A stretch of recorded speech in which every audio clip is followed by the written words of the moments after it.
ಎಲ್ರಿಗೂ ನಮಸ್ಕಾರ. Motion poster ಏನನ್ಸ್ತು? Okay, ಚೆನ್ನಾಗಿದೆ ಅಂತ ಭಾವಿಸ್ತೀನಿ. ನನ್ನ ಹೆಸರು ಅಭಿಜಿತ್ ತೀರ್ಥಹಳ್ಳಿ. ಇದು ಮೊದಲನೇ ಪ್ರೆಸ್ ಮೀಟು. ಮೇಡಮ್ ಹೇಳೋ ತನಕ ಸ್ವಲ್ಪ ಆರಾಮಾಗಿದ್ದೆ. ಅವ್ರು ಕಾಮನ್ ಮಾತಾಡಿ ಅಂತ ಡಿಸ್ಕ್ಲೇಮರ್ ಕೊಟ್ಮೇಲೆ ಸ್ವಲ್ಪ ನರ್ವಸ್ ಆಯ್ತು. ಆದ್ರೂ ನರ್ವಸ್ ಆಗದಿರೋ ತರ ಸ್ವಲ್ಪ ನಾಟಕ ಮಾಡೋ ಪ್ರಯತ್ನ ಮಾಡ್ತೀನಿ. ಸಿನಿಮಾ ಹೇಗೆ ಅಂತಂದ್ರೆ, ಸಿನಿಮಾ ಅನ್ನೋದು ಒಂದು ಬದುಕು ಭಾವನೆಗಳ ಅಂಗಡಿ.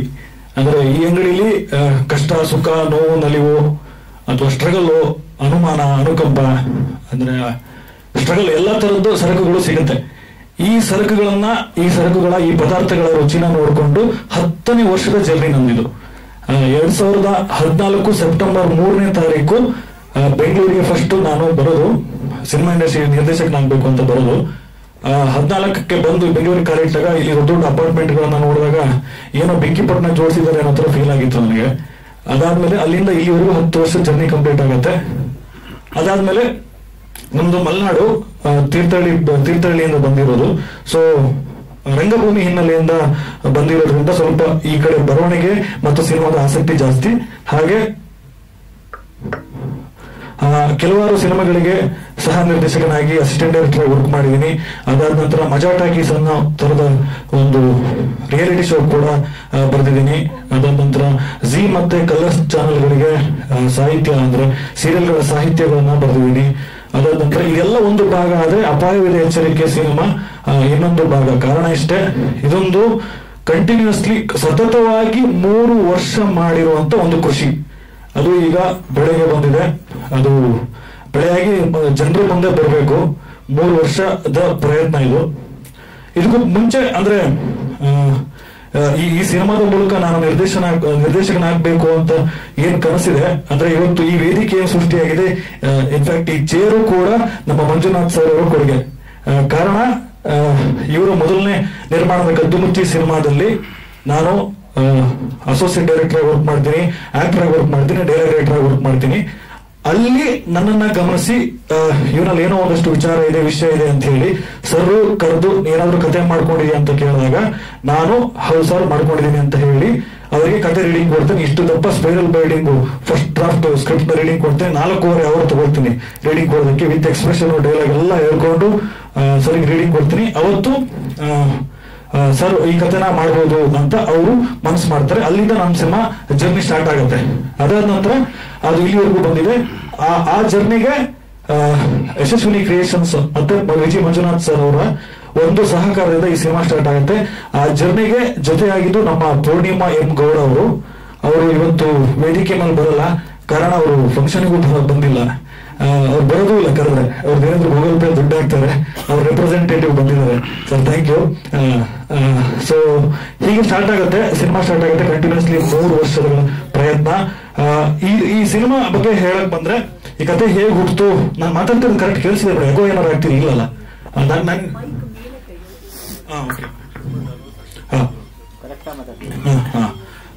ಏನಂದ್ರೆ ಅಪಾಯವಿದೆ ಎಚ್ಚರಿಕೆ ಈ ಸಿನಿಮಾ ಸ್ಕ್ರಿಪ್ಟ್ ಹೇಗೆ ಹುಟ್ಟಿತು, ಈ ಬರವಣಿಗೆಯ ಪ್ರೊಸೆಸ್ ಹೇಗೆ ಅನ್ನೋದನ್ನ ನಾನು ನಿಮ್ಗೆ ಹೇಳ್ತೀನಿ. ಅಂದ್ರೆ ಪ್ರತಿಯೊಂದು ಬರವಣಿಗೆ ಹಿಂದೆ ಒಂದು ಪ್ರಮೇಯ ಇರುತ್ತೆ.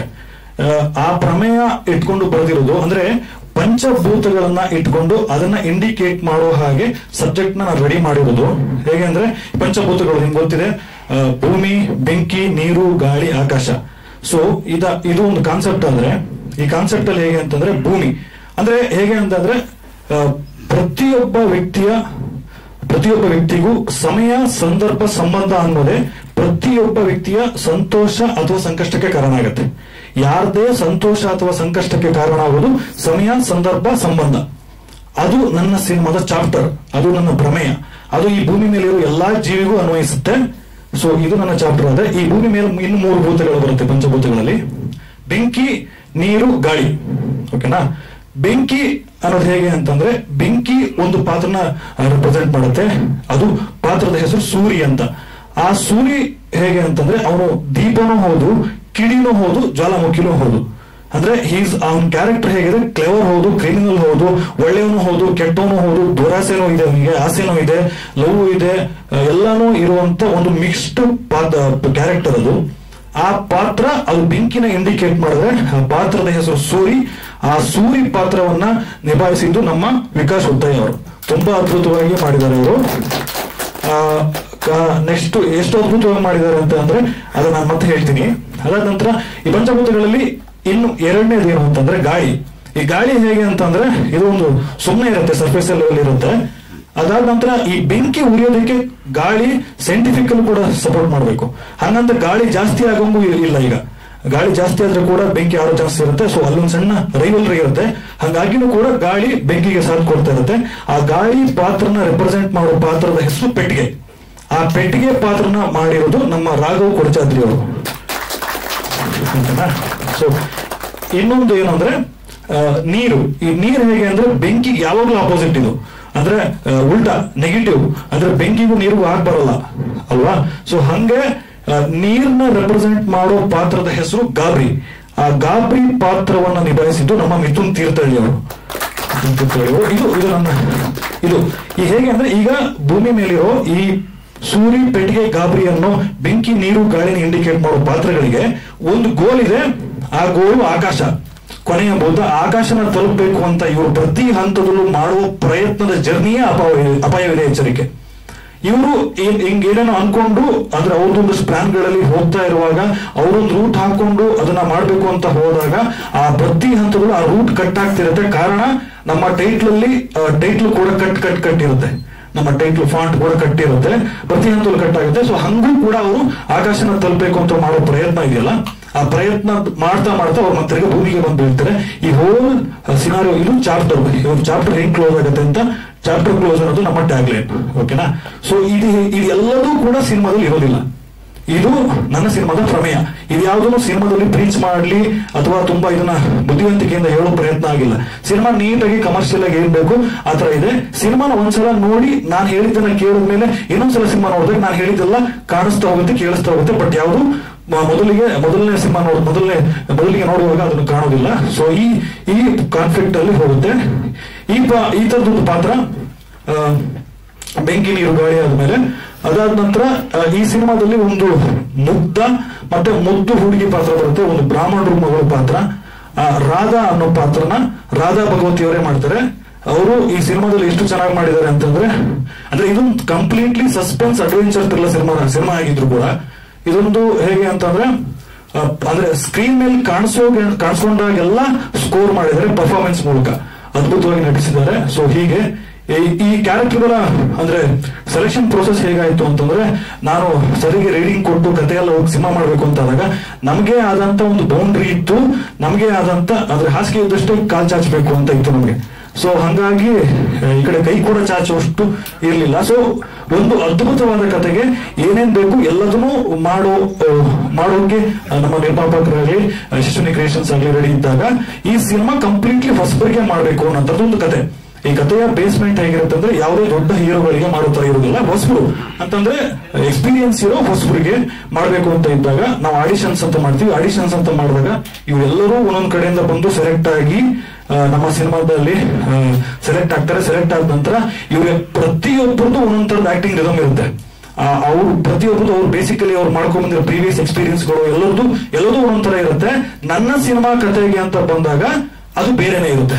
ನಾನು ಪ್ರತಿಯೊಂದು ಪಾತ್ರದಿಂದ ನಾನು ಅಷ್ಟು ವರ್ಷಗಳಿಂದ ಬರ್ಕೊಂಡು ಬಂದಿರೋದು ನನ್ನ ಎಕ್ಸ್ಪೆಕ್ಟೇಷನ್ ಬೇರೆ ಇರುತ್ತೆ. ಸೊ 8 ತಿಂಗಳ ಕಾಲ ಕಂಟಿನ್ಯೂಸ್ ರಿಹರ್ಸಲ್ಸ್ ಮಾಡ್ತೀವಿ.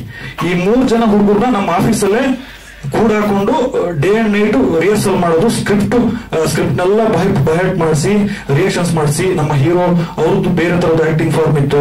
ಆ ಭಾಷೆನ ಬದಲಾವಣೆ ಮಾಡಿ ಪ್ರತಿಯೊಂದನ್ನು ಇದು ಮಾಡಿ ಗಿವ್ ಅಂಡ್ ಟೇಕ್ ಹೆಂಗಾಗತ್ತೆ ಹಿಂಗಾಗತ್ತೆ ಅಂತ ತಿಳ್ಕೊಂಡು ಎಲ್ಲ ರಿಹರ್ಸಲ್ಸ್ ಮಾಡ್ತಾ ಕ್ಯಾಮ್ರಾ ಮುಂದೆ ಹೋಗ್ತೀವಿ ಬಿಕಾಸ್ ಆ ಪರ್ಫೆಕ್ಷನ್ಗೋಸ್ಕರ. ಸೊ ಆ ಮಟ್ಟಿಗೆ ಆಗಿರುವಂತದ್ದು. ರಾಧಾ ಭಗವತಿ ಮೇಡಮ್ ಅವರು ಅಷ್ಟೇ. ಸೊ ಅವರು ಕೂಡ ಅವ್ರು ಆಲ್ರೆಡಿ ಸೀನಿಯರು 9 ಸೀರಿಯಲ್ ಎಲ್ಲ ಮಾಡಿದ್ರು, ಸಿನಿಮಾನು ಕೂಡ ಮಾಡಿದ್ರು. ಅವರು ಕೂಡ ಈ ಪಾತ್ರಕ್ಕೆ ಬಂದಾಗ ಸ್ಕ್ರಿಪ್ಟ್ ಕೇಳಿ ಓಕೆ ಇದನ್ನ ಮಾಡ್ಬೋದು ಅಂತ ಬಂದಾಗ ಅವರು ಕೂಡ ರಿಹರ್ಸಲ್ಸ್ ತಗೊಂಡ್ ಮಾಡ್ತಾರೆ. ಹಂಗೆ ನಮ್ಮ ಹೀರೋ ಬೇಸಿಕಲಿ ಈಸ್ ಅಡ್ವೊಕೇಟ್. ಈ ಸಿನಿಮಾಗೋಸ್ಕರ ಬರ್ತಾನೆ, ಆಡಿಷನ್ ಸೆಲೆಕ್ಷನ್ ಆಗ್ತಾನೆ. ಸೆಲೆಕ್ಷನ್ ಆದ್ಮೇಲೆ ಎಲ್ಲ ಬಿಡ್ಬೇಕಾಗತ್ತ ಅವನು. ಅದು ಊಟ ತಿಂಡಿ ಇದ್ದೆ ಸಿಕ್ಕಾಪಟ್ಟೆ ದಪ್ಪ ಇದ್ದ ಮಗ, ಹಿಂಗ್ ಟೋನ್ ಅಪ್ ಆಗ್ಬೇಕು ನೀವು ಅಂತ ಹೇಳಿದಾಗ ಸ್ವಲ್ಪ ಕಷ್ಟ ಆಯ್ತು ಅವನಿಗೆ. ಒಂದ್ಸಲ ಎ ಸರ್ಟಿಫಿಕೇಟ್ ಬೈಕೊಂಡಿರ್ತಾನೆ ನನಗೆ. ಆದ್ರೂ ಕೂಡ ತುಂಬಾ ಕಷ್ಟಪಟ್ಟು ಒಂದಷ್ಟು ಊಟ ತಿಂಡಿ ಎಲ್ಲ ಬಿಟ್ಟು, ನಿದ್ದೆನೂ ಬಿಟ್ಟು, ಯಾಕಂದ್ರೆ ತುಂಬಾ ದೂರದಿಂದ ಬರ್ತಿದ್ದ, ಎಲ್ಲ ಬಿಟ್ಟು ಬಂದು ಈ ಸಿನಿಮಾ ಮಾಡಿದ್ದಾನೆ.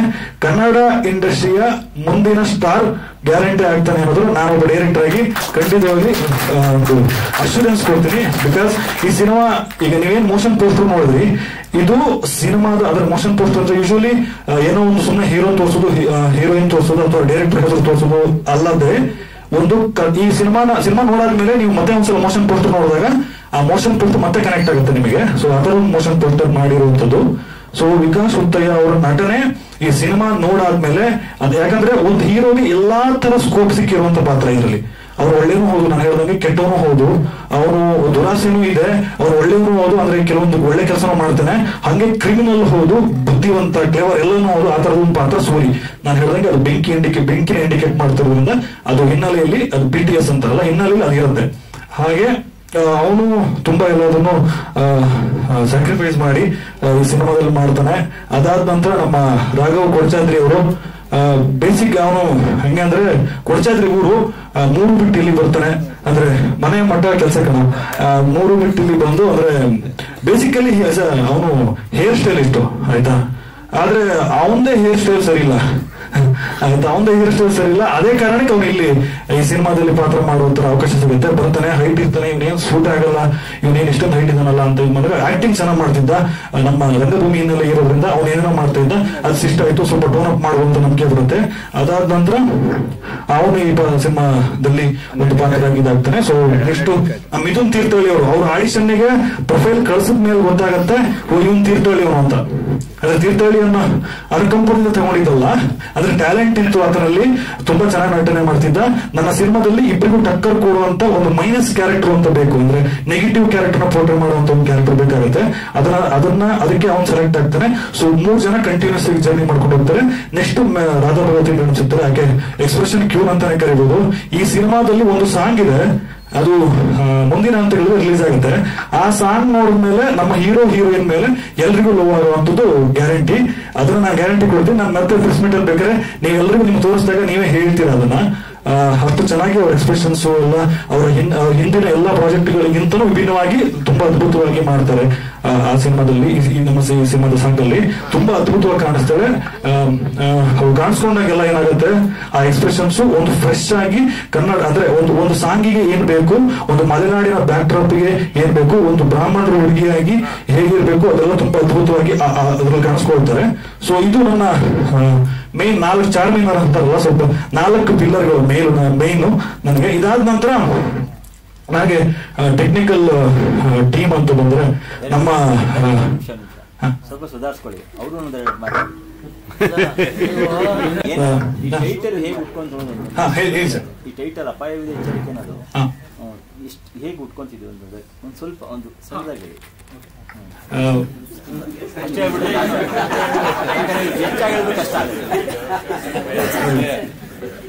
ಕಡಿಮೆ ಹೇಳ್ತೀನಿ. ಸೆಕೆಂಡ್ ಇಯರ್ PUC ಓದ್ತಾ ಇರೋರು ಸರ್, ಅಲ್ಲ ಇವು ಫಸ್ಟ್ ಪ್ರೆಸ್ ಮೀಟ್ ಅಂತ ನಾವು ಡಿಸ್ಕ್ಲೇಮರ್ ಕೊಟ್ಬಿಟ್ಟೆ ಸರ್. ಅಂದ್ರೆ ಸಂತೋಷ ಲ್ಯಾಗ್ ಆಗ್ತಿದೆ. ಗೊತ್ತಾಯ್ತು ಸರ್, ನಮ್ಗೆ 4 ಪ್ರೆಸ್ ಮೀಟ್ ಆಗೋಷ್ಟು ಕಂಟೆಂಟ್ ಸಿಗ್ತಾ ಇದೆ.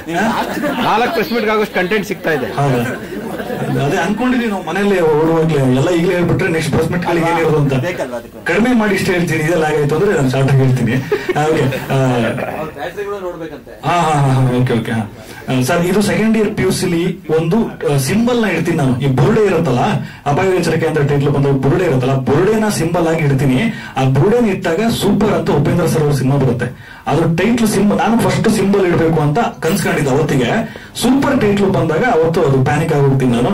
ಓಕೆ, ಈಗ ನಾನು ಬುರುಡೆ ಇಟ್ಕೊಂಡ್ರೆ ಇವನೇನೋ ಬುರುಡೆ ಬಿಡ್ತಾನೆ ಅಂತ ಅನ್ಕೊಳ್ತಾರೆ ಅಂತ ಹೇಳಿ. ಸೊ ನನಗೆ ನಾನ್ ಸಿಂಬಲ್ ಹೋಗೋದು ಬೇಡ, ಆಲ್ರೆಡಿ ಅದು ದೊಡ್ಡದು ಬಂದ್ಬಿಟ್ಟಿರುತ್ತೆ. ಸೊ ಅಂತ ಹೇಳಿ ಅದ್ರ ಟ್ಯಾಗ್ ಲೈನ್ ಅಪಾಯದ ಎಚ್ಚರಿಕೆ ಇರುತ್ತೆ, ಅದನ್ನ ಸಿನಿಮಾ ಟೈಟ್ಲ್ ಮಾಡ್ತೀನಿ. ಈ ಸಿನಿಮಾ ನೋಡಿದ್ಮೇಲೆ ಸರ್ ಈ ಸಿನಿಮಾಗೆ ಇನ್ನೇನು ಟೈಟ್ಲ್ ಸಿಗಲ್ಲ ಅಂತ ಅನ್ಸುತ್ತೆ. ಆ ತರದೊಂದು ಕಾನ್ಸೆಪ್ಟ್, ಸಸ್ಪೆನ್ಸ್ ಅಡ್ವೆಂಚರ್ ಥ್ರಿಲ್ಲರು. ಇಡೀ ಸಿನಿಮಾ ತೀರ್ಥಹಳ್ಳಿಯ ಕಾಡಲ್ಲಿ 3 ಜನರದ್ದು ಅಡ್ವೆಂಚರ್ ಜರ್ನಿ ಹೇಗೆ ನಡೀತದೆ ಅನ್ನೋ ತರದ್ದು ಒಂದು ಕಾನ್ಸೆಪ್ಟ್ ಇಟ್ಕೊಂಡು ಮಾಡಿರುವಂತದ್ದು. ಬೇರೆ ಪಾತ್ರಗಳಿಲ್ಲ, 3 ಜನ ಇಲ್ಲ ಈ 4 ಜನ ಆದ ನಂತರ ಅವ್ರನ್ನ ಸ್ವಲ್ಪ ಅಂದ್ರೆ ಇವತ್ತಿಗೆ ಬೇಡ ಅಂತ ಬೇರೆ ಪಾತ್ರದಾರ ಯಾರು ಇದ್ದಾರೆ? ಬೇರೆ ಹರಿಣಿ ಮೇಡಮ್ ಅವರಿದ್ದಾರೆ, ಹರಿಣಿ ಶ್ರೀಕಾಂತ್ ಅವರಿದ್ದಾರೆ, ಅದಾದ ನಂತರ ಅಶ್ವಿನ್ ಹಾಸನ್ ಇದ್ದಾರೆ, ಮತ್ತೆ ಕುಮಾರ್ ಶಿವಮೊಗ್ಗ ಅಂತ ಒಬ್ರು ಇದ್ದಾರೆ, ಅದಾದ ನಂತರ ಲಂಕೇಶ್ ರಾವಣ ಅಂತ ಇದ್ದಾರೆ. ತುಂಬಾ ಒಂದಷ್ಟು ಜನ ಇದ್ದಾರೆ. 63 ಕಲಾವಿದರಲ್ಲಿ ಒಂದು 22 ತುಂಬಾ ಮುಖ್ಯ ಭೂಮಿಕೆಯಲ್ಲಿ ಇರುವಂತಹ ಪಾತ್ರಗಳನ್ನ ಕತೆ ಒಳಗೊಂಡಿದೆ.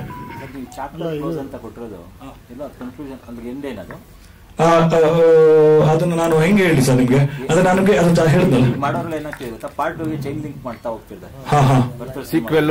ನೋಡಿ ಹಂಕೋರು ಚಾಪ್ಟರ್ 1 ಅಥವಾ ಚಾಪ್ಟರ್ 2 ಅಂತ ಕೊಡ್ತಿದ್ದಾರೆ, ನಾನು ಚಾಪ್ಟರ್ ಕ್ಲೋಸ್ ಅಂತ ಕೊಡ್ತಾ ಇದ್ದೀನಿ. ಪ್ರೀಕ್ವೆಲ್ ಬರ್ತಿದೆ ಇವಾಗ. ಪ್ರೀಕ್ವೆಲ್ ಬರ್ತಿದೆ, ಚಾಪ್ಟರ್ -1 ಅಂತ ಇಡ್ಬೇಕಾಗಿದೆ. ಗ್ರಾಫಿಕ್ಸ್ ಇದೆ ಸರ್, ಕತೆಗೆ ಎಷ್ಟು ಬೇಕು ಅಷ್ಟಿದೆ. ಅಂದ್ರೆ ಸ್ವಲ್ಪ ಗೋಸ್ಟ್ ಹಾರರು ಕೂಡ ಇದೆ. ಕತೆಗೆ ಹೇಗೆ ನೆಸಿಟಿ ಇದೆ ಅದನ್ನ ಹಾಗೆ ಬಳಸ್ಕೊಂಡಿರ್ತೀವಿ. ಇಡೀ ಸಿನಿಮಾ ನೈಟ್ ಅಲ್ಲಿ ನಡೆಯುತ್ತೆ. ಇಡೀ ಸಿನಿಮಾ ನೈಟು ಒಂದು ಕಾಡಲ್ಲಿ ನಡೀತದೆ. 60 ದಿನಗಳ ಕಾಲ ನಾವು ಚಿತ್ರೀಕರಣ ಮಾಡ್ತೀವಿ. ಅದ್ರಲ್ಲಿ 20 ದಿನ ರಾತ್ರಿ 6 ಗಂಟೆಗೆ ಶುರುವಾದ್ರೆ, ಸಂಜೆ 6 ಗಂಟೆಗೆ ಶುರುವಾದ್ರೆ ಬೆಳಗಿನ ಜಾವ 6 ಗಂಟೆ ತನಕ ಶೂಟಿಂಗ್. ಎಲ್ಲರೂ ಅಷ್ಟು ಕಷ್ಟಪಟ್ಟಿದ್ದಾರೆ, ಅಷ್ಟು ಹೊಗೆ ಕುಡಿದಿದ್ದಾರೆ. ಅವ್ರು ಇನ್ನೂ ಕೆಮ್ತಾ ಇದ್ದಾರೆ. 2 ವರ್ಷದಿಂದ ಶೂಟಿಂಗ್ ಮುಗ್ದಿರೋದು. ಸೊ ಪ್ರೀ ಪ್ರೊಡಕ್ಷನ್ ಅಷ್ಟು ಕೆಲಸ ಅಷ್ಟು ಚೆನ್ನಾಗಿ ಅದ್ಭುತವಾಗಿ ಬಂದಿದೆ. ಸಿನಿಮಾ ಚೆನ್ನಾಗಿ ಬಂದಿದೆ.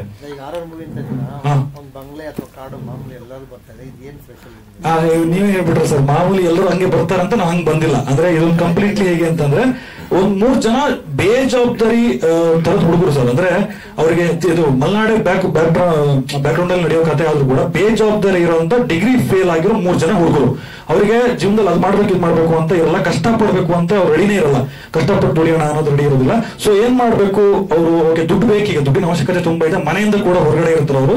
ಆ ಮನೆ ದುಡ್ಡಿನ ಅವಶ್ಯಕತೆಗೋಸ್ಕರ ಅವ್ರು ಏನ್ ಮಾಡ್ತಾರೆ, ದುಡ್ಡಿನ ಅವಶ್ಯಕತೆಗೋಸ್ಕರ ತುಳಿಯೋ ಕೆಲವೊಂದು ಕೆಟ್ಟ ದಾರಿಗಳು ಅಂದ್ರೆ ತೀರ್ಥಹಳ್ಳಿಯ ಬ್ಯಾಕ್ ಗ್ರೌಂಡ್ ಮತ್ತೆ ಅಲ್ಲಿನ ಸುತ್ತಮುತ್ತದ ಪರಿಸರಗಳನ್ನ ನೇಚರ್ ನ ನೋಡ್ಕೊಂಡು ಅಲ್ಲಿಗೆ ಏನಾಗ್ತದೆ, ಅಲ್ಲಿಗೆ ಏನ್ ಸೂಟ್ ಆಗುತ್ತೆ ಅಂತ ಹೇಳಿ ಅವ್ರೊಂದು ಡಿಸಿಷನ್ ತಗೊಂಡು ಆ ಕೆಟ್ಟ ದಾರಿನ ತೊಳಿತಾರೆ. ಸೊ ಅಲ್ಲಿ ಅದನ್ನ ಹೇಗೆ ಹೋಗ್ತದೆ, ಕೊನೆಗೆ ಅದು ಸಿನಿಮಾ ಒಂದು ಕಮರ್ಷಿಯಲ್ ಸಿನಿಮಾ ತರ ಸ್ಟಾರ್ಟ್ ಆಗಿ ಅದು ಬೇರೆ ರೂಪಗಳನ್ನ ತಗೊಳುತ್ತೆ.